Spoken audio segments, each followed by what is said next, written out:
It was a rare movie, I think more movies should be done out in the freezing cold and not on green screens. Because every time I go out into the middle of the frozen tundra, I'm excited. And every time I walk into a studio with a green screen, I go, oh, I have to do acting now.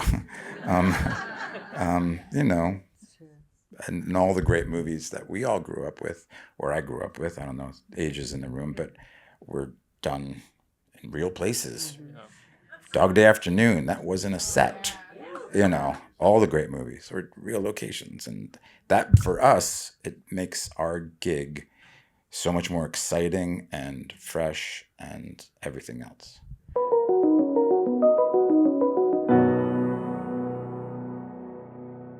That reception should tell you a lot about what people are ready to hear about this movie. Congratulations.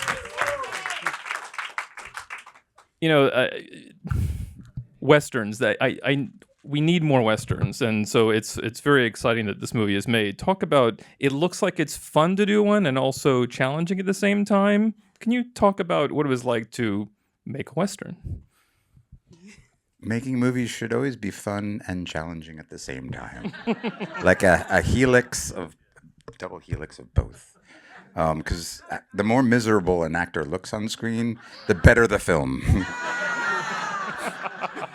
It was 20 below where we were. All the time. And, but it was really incredible to live in all that gear and tell that type of story. I don't know. It was I was first introduced to film through my dad's movies that just happened to be Westerns. So I didn't know this was such a full circle moment for me. It's a real big deal. Thank you, Peter. Yeah. Thank you. And Peter, you've been wanting to make this movie for a while now. Can you talk about this property, this book by Joe Lansdale, what interested you about it, the character, and that journey to get it made? Because you're a producer too. Yeah, well, the one thing producing has taught me, and I'm still learning what a producer actually does, and I like getting creative people in a room together, because we're nothing without each other in what we do for a living. But it made me realize that every movie I watch hasn't happened overnight. There's always a long gestation to everything, and we're not alone in the 10-year mark. But no, my producing partner, David Ginsburg, and I just fell in love with this book, and we just sought it out. And Joe Lansdale wrote the book, and it's very cinematic. And we put the pieces together slowly but surely, and then the pandemic happened. So that stopped everybody for a couple of years. We were supposed to shoot in Spain. I was all set to go, and then boom. And then, perseverance pays off, hopefully sometimes. Selfishly, I read The Thicket and I saw Reginald Jones and I went, yeah, I'm going to have that. So, yeah. The actor came first. The producer came second. Talk about what you saw in the character, that you were most excited to want to play.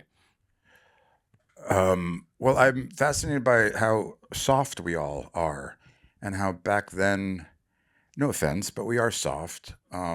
WALL-E, I love that movie WALL-E for that reason. The little robot? Yeah. I cried. I mean, I love WALL-E, but all the big baby people who are just like looking at screens and living on the off world, and they're just like, and every time somebody walks across Sunset Boulevard and I'm in my car, I'm like, and they're on their phones. Yeah. It's WALL-E. What was the question? No, I just love the idea of we talk about how cold it was in Calgary, but we got to go home to our hotel rooms, our warm hotel rooms at night. I love the idea of the frontier and survival, and that's all they thought about, where they're going to sleep, what shelter and food they were going to get, because it was not designated every day. Like, they had no idea. So that idea of someone like me, my size, in that environment, how compound that with that, how he would survive this. And I found that really fascinating, and how tough ass that person would have to be. So, Juliette, when you first read Bill, was Bill a woman when you read it? Because it's not a woman in the book. I thought they were so smart for making that decision and then coming to me. That was smart.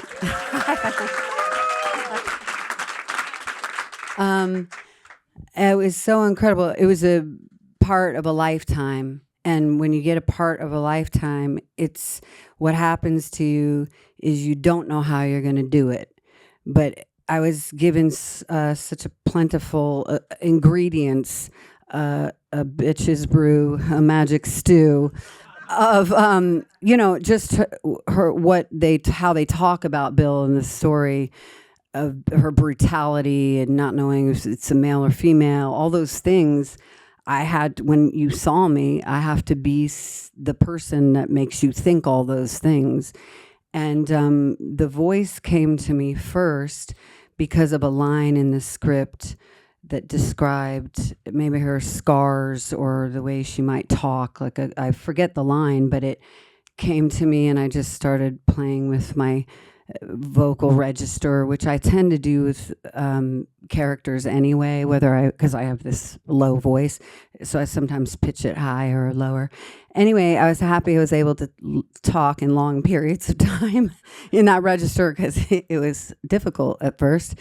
And then you want to marry the whole thing, even the scarring, everything was meticulous because you don't want any of those things to stand out one from the other. You want it to be this cohesive person. And I'm happy that the bits I've seen, I was like, oh, okay, I think I might have done something. I think I might have done it, maybe, kind of, sort of. I think I did play the character. You totally did. Yeah.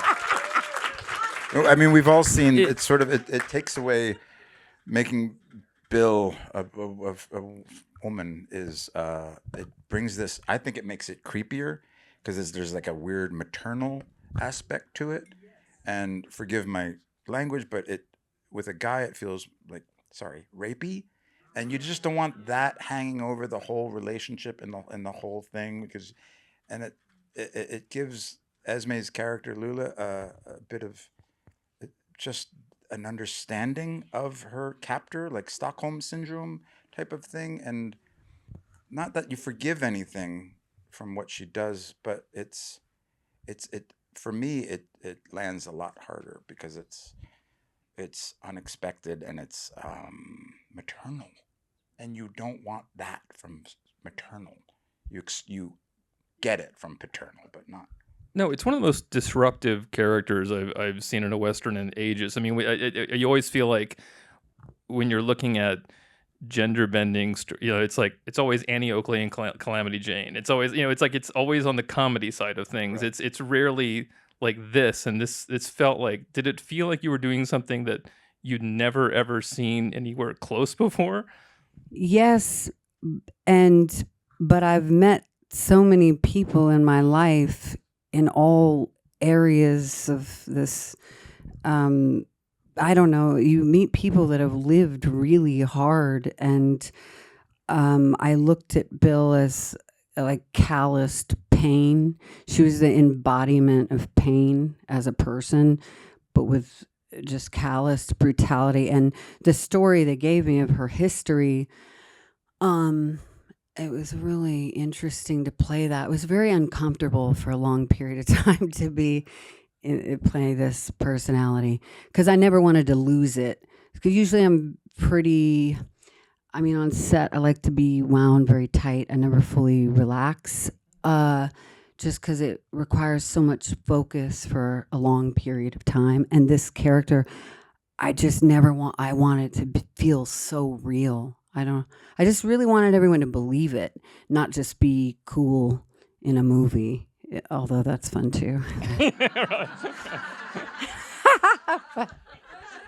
Peter, do you remember seeing Juliette as Bill on set for the first time and what that was like?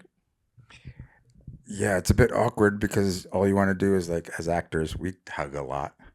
and you go, "Oh my God, Juliette! Oh, it's creepy, weird. Like, should we be doing this?" And we didn't have many. You've seen the movie. We have one scene together, and but kind of as much as an actor, I wanted every scene with her. Less is more in terms of these two characters, um, and actually, it was really. I think I don't know. What you guys think? For me, it was like the most honest scene in the film because we, ironically and sadly and everything else, are the two characters that are most alike. We've felt similar pain in our lives. We've gone through similar experiences, and there's an honesty there that is sort of, I think, beautifully scripted and obviously beautifully played by her. Um, but anyway, as an actor, I wanted more, more, more, and I think I went in for the hug when I first saw her. Yeah, we hug. Character, method acting be damned. Oh yeah, no. Yeah. Well, there's so much respect, and that scene was so loaded. The day was so loaded because we knew how important it was. Yet you can't. There's so little spoken in it, so it's all about what's not said and the presence, and it was just really magical. And she doesn't know, but I know. So there's like that little narrative, cool vibe going through it, and but we don't dismiss each other, which I like. There's humor to it. But I do think at any time she thinks someone's out to Right. kill her, Yeah. so that at any time, Yeah. Yeah. Yeah. that's how she walks through life. Yeah. That's why I had both hands on the bar. So when you know you're gonna, I mean, when you know that's such an important scene, do you want to talk about it first with each other, or do you think it's better to just kind of see what happens when you? I don't know. It's like talking about acting is like dancing about architecture for me. Sometimes you just do it. You just do it, and I don't know. I don't know until I'm across the room from this one. Until I only respond with what I get, and I don't know what I'm gonna get, and that's the fun part for me. So talking about it beforehand, you can do it and then talk about it, but you gotta, you know, throw shit at the fan first. Yeah. You mentioned how your characters are alike, but certainly when we first meet Bill can certainly stare somebody down, and when we first meet you, with that scene, you're trying to get money from those guys. You're kind of like, not, you don't want to look at them. You're sort of like, I mean, and it's sort of, you can sense it's maybe a little bit like, I hate these people and I don't want to look at them, or I mean, but it's interesting that you're kind of playing somebody who's not really good at hiding their total cynicism. Yeah, well, I'm in my 50s now, so I love playing characters my age because there's like a history behind them. So I just go, this is so far not the first time he's been in a room exactly like that. Having that response to collecting the $2, he knows where the exit is. He knows who's the strongest man in the room. He knows to their sort of underestimation of him is to his own advantage. And he knows, hopefully, that he'll get out alive with his $2. They're drunk, they're playing cards, they're easy targets, and he doesn't want it to happen. Unlike maybe the villain of the piece, sometimes that's the difference between the antagonist and protagonist. They're like, bring it on. This person just wants to get his $2 and be gone. But they didn't give him his $2. I'm always interested in what unlocks a character for an actor, whether it's a line of the script they love or a piece of clothing, a prop, being on set. Can each of you talk about these characters? Maybe an aha moment you had. I mean, in your case, let's leave the voice aside. If it couldn't be the voice, what other, and just talk about, for both of you, what helped unlock the characters for you. Oh wow, I was sort of utilizing being at the end of one's rope. I feel like when you meet her, she's heading toward the thicket, toward a home, but you're meeting this person. I think she's in an existential crisis, whereas maybe if you met her 10 years ago and she's maybe had some gold and a good group and some good times. She might have been in joy about her villainry, but if is that a word? I feel like you're real. That's how I felt, and I just as me was coming at the end of a chapter. Maybe a lot of people went. I don't know enough about astrology, but coming through the pandemic, coming through some hardship, coming through, and you're sort of coming in, just like scraping the bottom of some trial and error stuff. And anyway, so I really knew, I guess as an actor, you know how to experience, or tap into emotion. And so I bring that to the equation.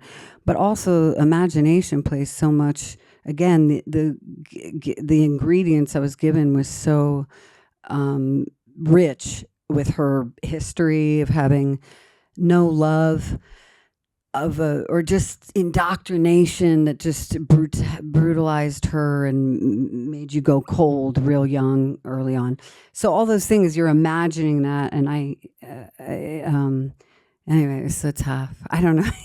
I don't know. That gives you a blend of knowing your own experience, your own history, and then the imagination and people you've seen who've lived hard, and empathy and sort of. Oh, but it was so hard because I wanted to walk. Everything about her wasn't me, so I was like, "How do you walk?" Yeah, the walk is great. Oh, good. You just have to show it. It's like day one. The first thing we shot for me was her walking through the snow. And I was like, wait a second. I don't have her walk yet. I haven't lived in this yet. But you fake it till you make it. So I love that. It's like how much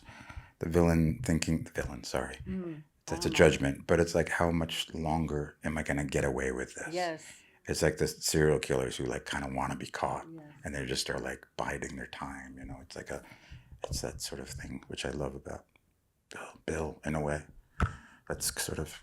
I'm scared to see it for the ending scene because that actually broke my heart playing it. I don't even know what's in it in the movie, what they kept of it. But it makes me so sad when I did it. Yeah. It was really, I was sad for her. Me too. Okay. Yeah. Oh, yeah, you. No, I know. You got to bring humanity to every character. So Peter, with Reginald Jones, what helped unlock him for you when it got to actually physicalizing him? The hat. I know I'm wearing a hat now, but I love that hat. Our costume designer made it especially for me because I have a big head and I demanded a certain unique hat. I didn't demand it, I asked for it. I try not to have any preconceived notions. I mean, it's so funny because we've been sitting with it for, again, a decade, and then you just have to throw out all those expectations of what it's going to be. And then you just go in and surround yourself with incredible people, including Elliot Lester, our director, in this one. And I don't know, it was a rare movie, you know. I think more movies should be done out in the freezing cold and not on green screens. Because every time I go out into the middle of the frozen tundra, I'm excited. And every time I walk into a studio with a green screen, I go, oh, I have to do acting now.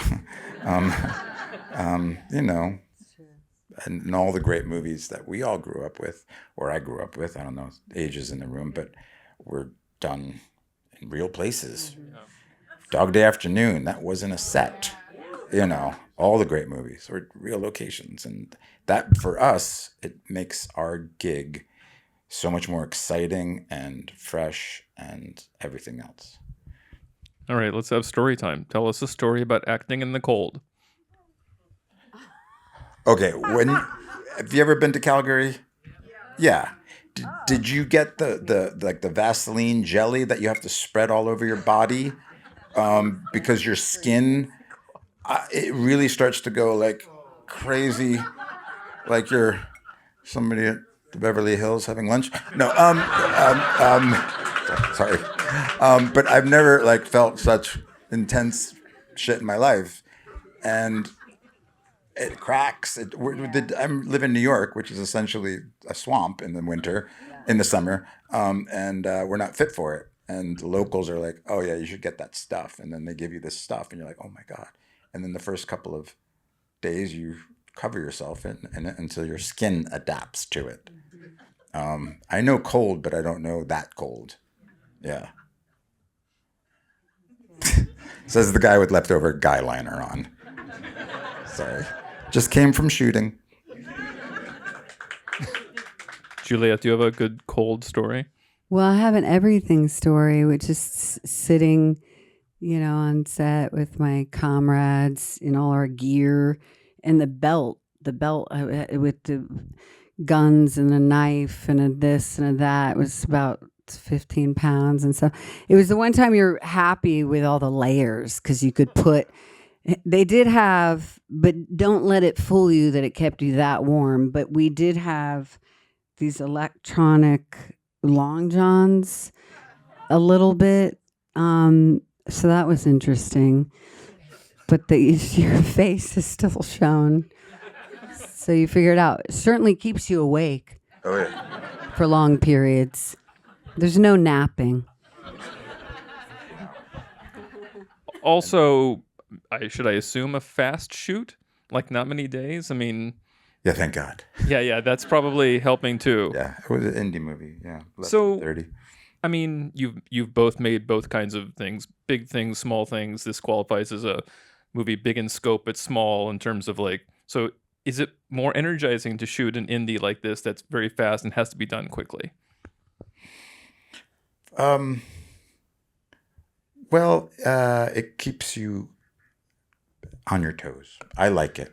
I like a short shoot because all the in pre-production, all the work has been done, and then we get there, and it's like everybody's ready because there's no time to waste or money to waste, and less time in the trailer. For me, of course, most movies like this, we don't have trailers anyway. So, what's a trailer? But it keeps you sort of going and active and in the moment and like on to the next one. And I did a TV show for a long time, and that sort of work ethic I really admire and love, to just keep going. It's not precious.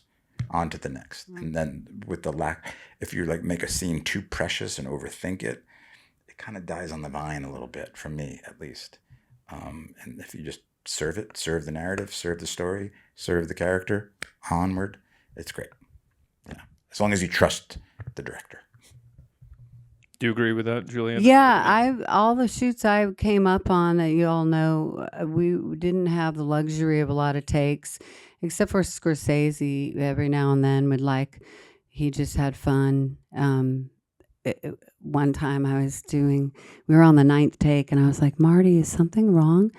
And he went, no, I just wanted to see what you were going to do next. I was like, oh, because I just kept like trying new things until, but that was that day he had the luxury of takes.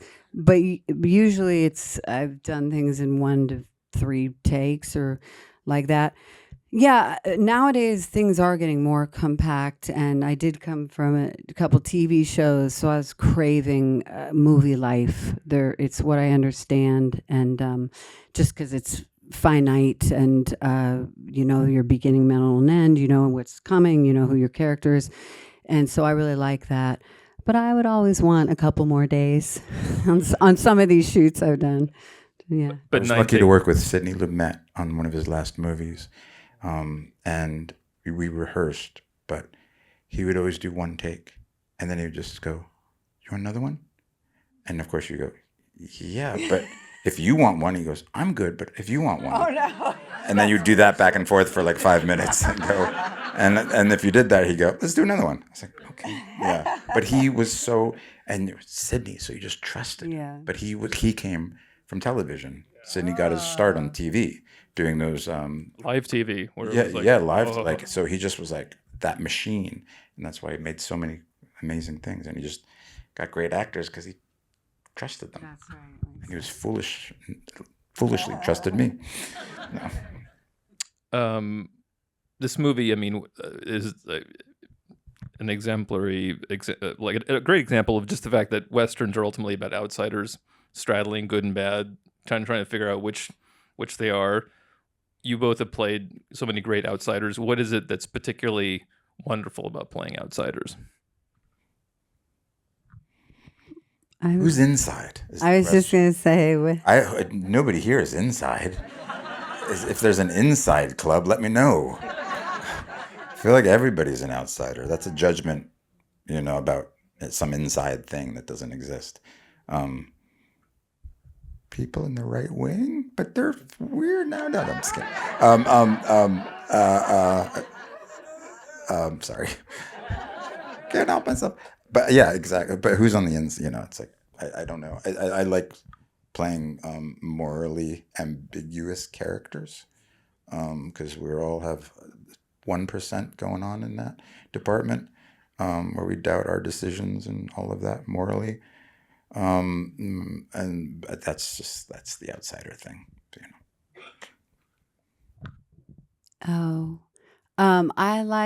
I guess I'm always looking to play what I haven't played before. But again, when I came up, there was always this little runway. It looked like a trap. I knew it was booby trapped, but it was like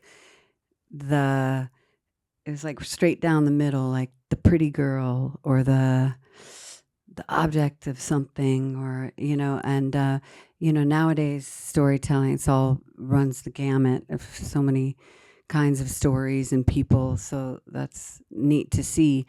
But there's certain things I wanted to avoid. Anything too hung up on looks, but however, then when I play somebody who is hung up on looks, that's interesting because I hadn't leaned big into that. I don't know. So knowing when to swerve, like that kind of thing. I mean, do you mean swerve, or do you mean I've done this? Now it's time to do this. The thing I didn't think I wanted to do, now I want to do it. Yes. Then by volleying, it becomes interesting. It was like after was it Natural Born Killers? After Natural Born Killers, I did a Nora Ephron comedy with Steve Martin and Adam Sandler, Madeline Kahn, but nobody saw it. So you sort of get known for what becomes a success. But I always like doing opposites and trying to do the unexpected. Well, so if I sometimes like to assume that, people who have been like working a long time learn something new about what they do every time they work on a project. If I were to ask that about The Thicket for both of you, what is that you learned about yourself or yourself as an actor from making this? I like stillness. Somebody who's like that guy in that movie there, just doesn't want eyes on him. He wants to be sort of unseen, get his $2 and get out. Even though his people's eyes are on him, he wants to be invisible. He doesn't want to help anybody. He begrudgingly gets involved in this. So like my favorite actors are grown up in the 70s, like crazy, and they have such a skill set of getting away with that, and that sometimes I think personally can't get away with. So I love being still. I don't know. I'm not good at chewing scenery. Maybe. I don't know. So I admire the character in his stoic virtue of stillness. I see that where there's so much going on. For me, when you asked that, I just thought that I can do it because in the harder the thing, I'm like, I don't know if I can do it. Every day, can I do it? Why am I doing it? Why am I doing this? This is so hard. Especially first days. I think all first days on film should be like shots of coffee cups. Because it's literally like, no matter how many you've done, it's like the first day of school, like, nobody will like me. I'm a shit actor. I'm getting away with something that I don't know how I'm getting away with it. But then after that, you're like, oh, I made friends. Dear Mom, I made friends up in Calgary. It's day 2, and we're going out for a beer. Yay! Now I know how to act again. Well, the movie does seem to be about creating a family, right? I mean, that's what the movie is kind of about, right? How are you raised? What kind of family? I mean, you have to come together. Can we turn the to- table back onto you? Ooh, that's those your are- idea of family. I mean, you have to come together to do things. And you have to like you can pick who you want to be with in life, Right. and this what this movie seems to be saying to me. I mean, the movie starts with the death of a mom and dad. I mean, you know, that's sort of the frontier atmosphere that we're dealing with, and you grow up really quick, and then you get kidnapped, and then you meet me, and people shoot each other, and welcome to adulthood. It's really no different than living in Brooklyn. All I can say is thank you both for making this movie and being so great in it, and thank you all for coming. Thank you, guys. And Thank you. Peter Dinklage Thank you and so Juliette much. Lewis, everyone. Thank you so much. Go SAG.